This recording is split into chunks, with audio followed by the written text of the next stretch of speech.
Esta semana se dio a conocer, específicamente el viernes pasado, que en la provincia de Santa Fe el gobierno de Maximiliano Puyaro ha decidido que no va a apelar el fallo respecto de la causa por las inundaciones del 2003 y que va a reparar el daño económico para las víctimas querellantes, que aún se mantenían en esta condición. Ya vamos a conocer la letra chica y las repercusiones. ¿Cómo fue recibida esta noticia por los protagonistas de esta historia? En este caso tenemos el gusto aquí de compartir esta mesa con Miriam Reibel y también con Osvaldo Barbieri de la Asociación 29 de Abril. Bienvenidos y muchas gracias por estar aquí en B Noticias. Buenas noches. ¿Cómo les va? ¿Qué tal? Muchas gracias. Miriam y Osvaldo, en el orden que ustedes quieran. Vamos a remontarnos un poquito en el tiempo.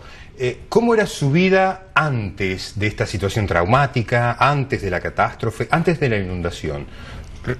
¿Recuerdan eso? Podemos decir que normal, es decir, la actividad de todos los días, de levantarnos, desayunar, estar con la familia, ir a trabajar, volver y bueno, ver qué pasa el día a día, pero jamás imaginarnos que podía pasar algo. ¿Te acordás de tu último momento feliz antes de esto? El día antes, porque es decir, si bien sabíamos que el río estaba revolucionado y todo, pero viste cuando vos no te imaginás, vos decís, no, eso pasa únicamente en las películas. No, todo bien, disfrutar el día. Yo soy de esas, disfruto el día, es decir, las buenas cosas, trato de siempre sobrellevarlas y salir adelante. Con Osvaldo, el que me conoce, es decir, a mí, yo digo siempre somos instantes, entonces tenés que disfrutar el instante. ¿Y Osvaldo, vos qué recuerdo tenés? No, yo en lo particular... ¿Cómo era tu vida? En ese momento era bastante joven. Claro. 21 años atrás. Claro, no, recién formaba pareja, trabajaba en la construcción, soy profesional. Honestamente era muy distinto, era un joven que se dedicaba a otras cosas, muy preocupado y muy ensimismado, como todo muchacho de 20 y pico de años, en su vida, porque recién estabas en un trabajo, con una familia, buscabas cosas para mejorar, para tener... Escuchábamos que el río hacía ruido, pero para mí en lo particular era raro, porque siempre el agua crecía al este, no del oeste. Entonces pasaba desapercibido ese mismo día, incluso cuando empezamos a escuchar que el río estaba haciendo mella por el oeste, yo estaba trabajando y honestamente hasta cerca del mediodía, a las 11 de la mañana, no le daba la envergadura que tenía el problema. Claro. Y bueno, y de ese momento en adelante, en lo particular sí hice un clic, porque a muchos nos ayudó a dejar de pensar un poco en uno mismo, porque vimos cosas que nos terminaron volcando hacia las necesidades del otro. ¿Qué consecuencias padecieron en ambos casos? Digamos, las materiales y psicológicas, las afectivas, ¿no? Las materiales es ver la casa tapada de agua y al día después decir ir en un bote y en un bote estar en el techo de tu casa, era algo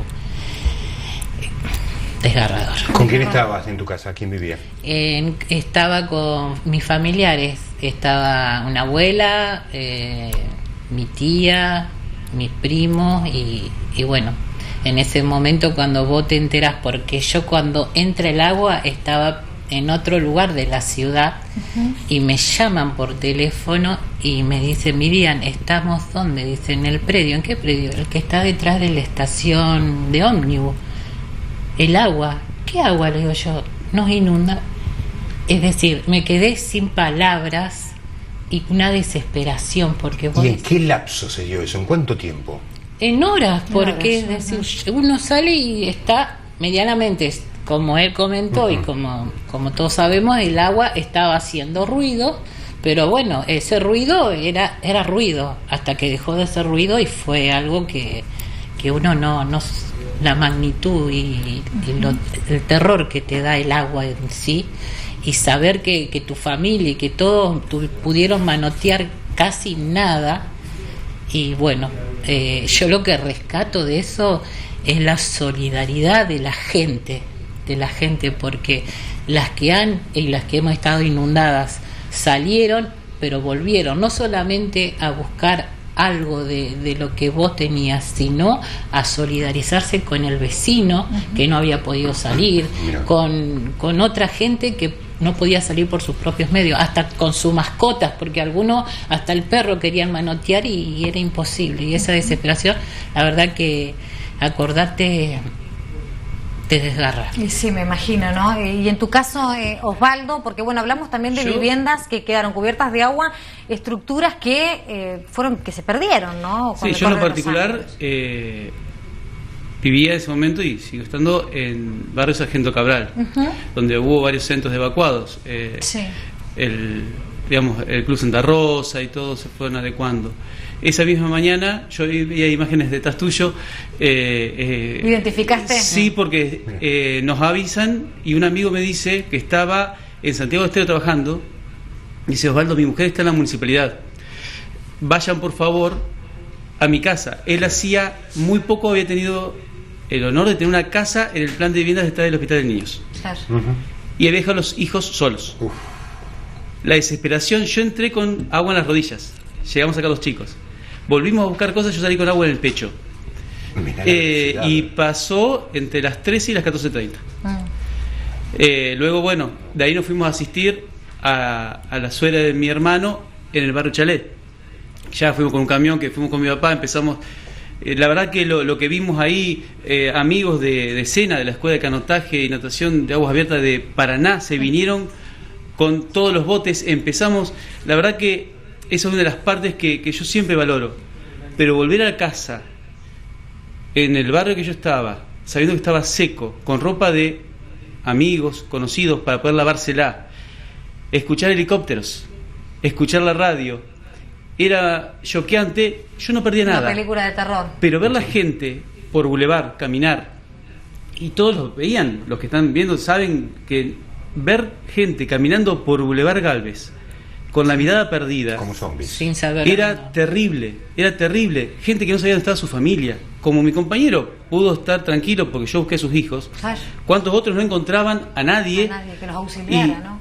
Era una sensación que vos decís, realmente una desprotección terrible. Y ahí pudimos ver tanto lo malo y horrible de una sociedad, todos aquellos que buscaban un beneficio, todos aquellos que buscaban cómo tomar algo ajeno, cómo tener un beneficio de la catástrofe. Y por otro lado, lo que a nosotros, sobre todo a mí, me cambió muchísimo, junto con Miriam, el poder ser solidario, el pensar que si le falta algo para comer, poder dárselo, poder llegar con una cobija, con un abrigo, ver las realidades de cada uno, porque teníamos gente evacuada que algunos eran aborígenes, porque estaban en colectividades y hubo que tomarlo, o sea, gente que venía de la parte de Montevera, o sea, la verdad que estuvimos en muchos centros evacuados, y ver eso, ver cómo una persona prefiere dormir en el piso, pero estar al lado de su hijo, para poder dejarle un colchón, es terrible.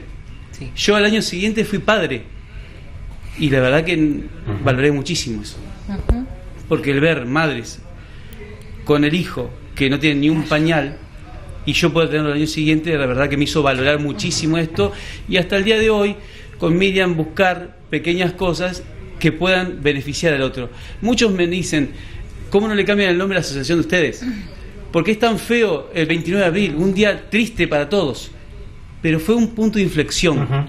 No lo pensemos como el momento en sí, donde la desidia de algunos y el mal obrar de otros generó esto. Yo me puedo contar las cargadas viendo esto, cuando me dicen que el estadio nuestro, porque yo soy hincha de Colón, se llenó, y yo estuve con lancha dándole vueltas por donde hoy voy. Con una cuotita de color, digamos. Para poderle... Pero en ese momento a nosotros nos cambió la vida. Y nos cambió y nos aunó en la necesidad de poder ir con esa gente que necesita. Y hoy por hoy vemos desde ese punto todo lo que mucha gente en la sociedad necesita, gracias a Dios no está. Bien, Osvaldo, Miriam, nos contaron su experiencia. Sin duda es que esto no se va a poder reparar nunca. sobre todo lo emocional, esas secuelas, esas huellas que quedan marcadas para toda la vida. Pero ¿qué pueden comentarnos acerca de esta decisión que ha tomado el gobierno provincial? ¿Cómo les ha caído? Sabemos que tienen sentimientos encontrados de algún modo. Sí, si bien hay que decir, sí, es aceptable el reconocer de alguna manera que toda esta catástrofe que se ha vivido, pero hay que ir al trasfondo, es decir, porque esto es una acción civil, es decir, están reconociendo una pérdida que hoy el dinero no te repara la vida, no te repara el momento, nada, es decir, porque ya es parte del pasado. ¿Puede servir? Sí, puede servir, pero en lo penal casi nadie lo sigue y realmente es una responsabilidad de cosas y de desidia que se tuvo y que no se hicieron, porque si bien, como dice Osvaldo, la Asociación 29 de Abril nace por ausencia del Estado, claro. Porque pedías lo mínimo indispensable, que era una lavandina, un detergente, algo para poder limpiar, para poder... Lo básico, y no lo tenías. Entonces eso hizo que se creara la asociación para poder tener algo con respaldo y poder ir y decir, venimos para ayudar realmente y para que podamos salir todos juntos. ¿Cómo se enteraron de la noticia? ¿En realidad habían tenido encuentros previos? ¿Se los había consultado o no? ¿Cómo les cayó, Osvaldo, en tu caso? Yo en lo particular creo que si bien está bien, porque digamos algún día hay que darle un cierre a esto, yo creo que después de 21 años el que tenía que reparar algo en su casa ya lo hizo. El que tenía que sanar algo intentó hacerlo. Hoy estamos removiendo gente que ha muerto no solo por inundación, sino producto de la inundación, que es peor, porque hay gente hay personas que han perdido todo y se han dejado morir por lo que perdieron. Entonces yo creo que hoy uno dice la plata va y viene, es necesaria obviamente, pero esa reparación es la que no va a llegar, la de esa gente. ¿Conocen detalles de la reparación? ¿Montos, cifras, alguna intención? No, montos no se conoce, además es decir, el dicho, porque va a llevar casi un año para poder ser efectiva. Va a estar supeditado, claro, y fíjate vos que son más de 26.000 familias. Eso, a grosso modo, ¿cuántos son las que están en condiciones? No, las que tendrían que recibir algún resarcimiento, multiplicar obviamente la familia por más, por los integrantes y eso. Pero y aquí no se las reconoce a todas. Y a las que no se reconoce a todas. Recordemos a cuántas se reconoce. A mil personas. A mil personas. Estamos hablando de 1.000 personas. Fíjate vos la diferencia en magnitud de los que se afectó a los que estamos reconociendo. Por eso yo siempre digo, una mala solución no es una solución. O sea, por más de que suene feo decirlo, yo creo que el resarcimiento no es en lo monetario, y menos si es a este nivel. Entonces, por ahí yo creo que hay que dejar sanar estas heridas y que sirva sobre todo para no volver a cometerlo, porque realmente fue una catástrofe como no hubo muy pocas en este país. Por obras inconclusas, vamos a decirlo, porque era así, fueron obras inconclusas.